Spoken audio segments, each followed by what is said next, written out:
Le 29 octobre de chaque année est consacré à la lutte contre les accidents vasculaires cérébraux dans le monde. Comme vous le savez, partout dans le monde et particulièrement dans certaines régions, les accidents vasculaires cérébraux constituent la deuxième cause de mortalité ou la troisième cause de mortalité suivant les endroits où on se trouve.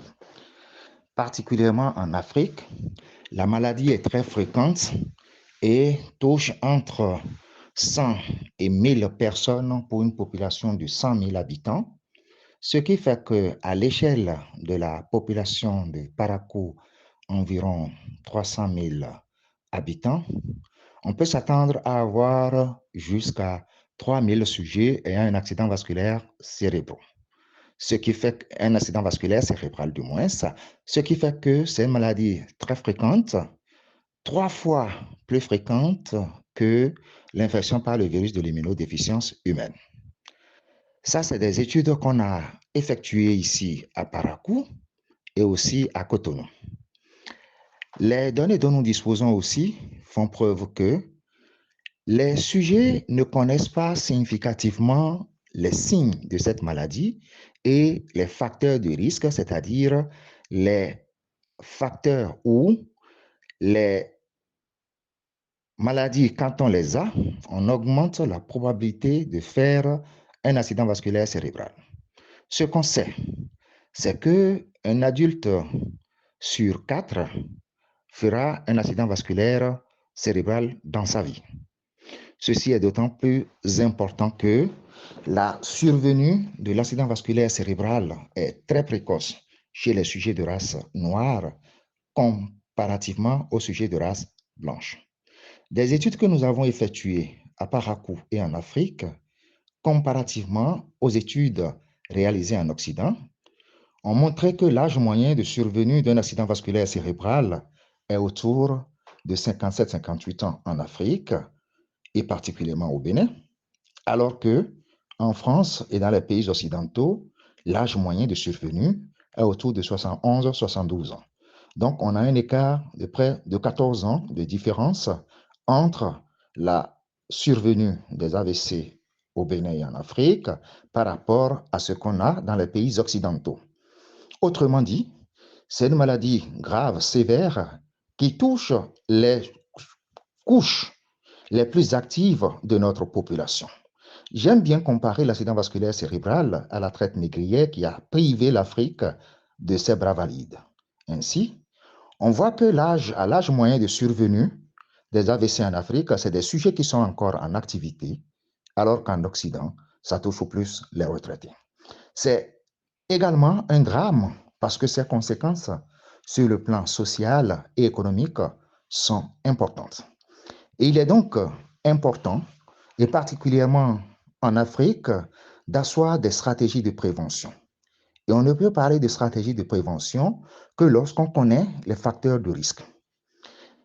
Aujourd'hui, dans le monde, on pense que 5 à 10 facteurs de risque expliquent la majorité des accidents vasculaires cérébraux. Pour ce qu'on sait, en Afrique, 90% des accidents vasculaires cérébraux peuvent être expliqués par l'hypertension artérielle seule ou associée à d'autres facteurs. Ainsi, si on dépistait et on traitait correctement ce facteur de risque vasculaire, on pouvait quand même éviter une part importante des accidents vasculaires cérébraux. Les facteurs de risque en dehors de l'hypertension artérielle, il y a le tabagisme, il y a le diabète, il y a l'hypercholestérolémie, il y a également l'inactivité physique, l'obésité, il y a des facteurs génétiques et familiaux pour lesquels on ne peut grand-chose, c'est-à-dire que si vous avez un membre de votre famille qui a un accident vasculaire cérébral, vous avez un risque plus accru de le développer. De la même manière, on sait qu'en Afrique, il y a d'autres facteurs de risque supplémentaires, notamment l'infection par le virus de l'immunodéficience humaine. En somme, la prévention de l'accident vasculaire cérébral doit passer par des actions sur ces facteurs de risque vasculaire. Pour l'hypertension artérielle, il est suggéré qu'à l'échelle d'une population, qu'on organise des séances de dépistage massives. Et ces dépistages, c'est aller identifier la maladie chez quelqu'un qui n'a pas encore de symptômes. J'ai l'habitude de dire dans mes communications scientifiques que les organismes publics, les autorités sanitaires devraient coupler les campagnes de vaccination de masse aux campagnes de dépistage de l'hypertension artérielle. Quand on passe de maison en maison pour vacciner nos enfants, qui sont des enfants d'adultes, et ces adultes peuvent aussi, au même moment qu'on vaccine leurs enfants, avoir et bénéficier d'un dépistage de l'hypertension artérielle. Le traitement de l'hypertension artérielle, il est long, mais pas si coûteux, parce que les médicaments les plus efficaces sont aujourd'hui accessibles à moindre coût.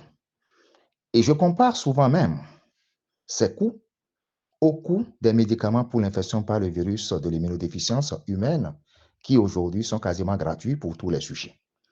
Nous devons avoir des actions pour promouvoir l'accès à ces médicaments à nos populations. Deuxièmement, la prévention du diabète passe d'abord par une modification de notre hygiène de vie, la réalisation des activités physiques quotidiennes, la maîtrise de ce que nous consommons, avec une insistance sur une consommation des fruits et légumes, une réduction significative de sel, puisque l'hypertension artérielle chez le sujet de race noire a un phénotype particulièrement sensible au sel. On doit réduire drastiquement le sel dans notre alimentation. On doit aussi diminuer le gras dans notre alimentation, consommer beaucoup de fruits et légumes, je le disais, et faire des activités physiques. Ensuite, on doit arrêter de boire de l'alcool. On doit arrêter aussi de fumer la cigarette. Un autre élément important, c'est la pollution atmosphérique qui, aujourd'hui, est identifiée comme un facteur de risque d'AVC. Et il importe donc que les mesures visant à réduire la pollution atmosphérique soient prises au niveau individuel, mais aussi au niveau collectif. Des études que nous avons réalisées au Bénin montrent que les facteurs de risque ne sont pas suffisamment connus par les populations. Il en est de même des signes de la maladie qui ne sont pas suffisamment connus. Il est donc important de réaliser des séances de sensibilisation de masse pour faire reconnaître les symptômes de la maladie à la population afin que très tôt, le sujet qui présente l'un de ces symptômes puisse se rendre à l'hôpital. Des évidences scientifiques que nous avons aujourd'hui, les sujets qui viennent assez tôt à l'hôpital sont ceux qui ont un meilleur pronostic parce qu'on dispose de traitements assez efficaces aujourd'hui pour les accidents vasculaires cérébraux lorsque le sujet est pris en charge tôt. De la même manière, après un accident vasculaire cérébral, nous disposons également de stratégies de prise en charge, mais également de rééducation permettant d'accélérer la récupération et de faciliter l'insertion du sujet dans la vie active. Le message à faire passer essentiellement aujourd'hui, c'est qu'il faut que la population reconnaisse les signes et devant chacun de ces symptômes, qu'on se rend rapidement à l'hôpital. Quels sont donc les symptômes d'un accident vasculaire cérébral?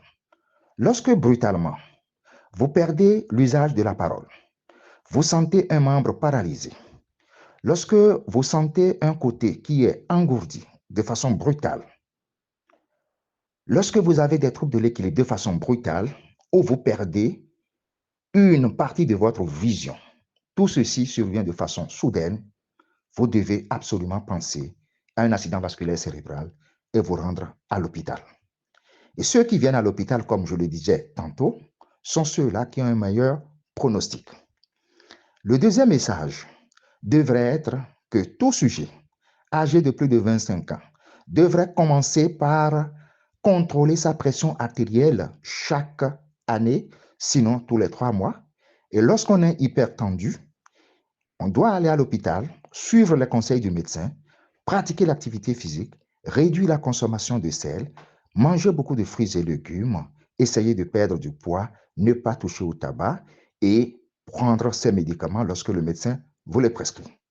Quand on est aussi diabétique, il faut se faire suivre, respecter les consignes des médecins et généralement, on peut s'en sortir.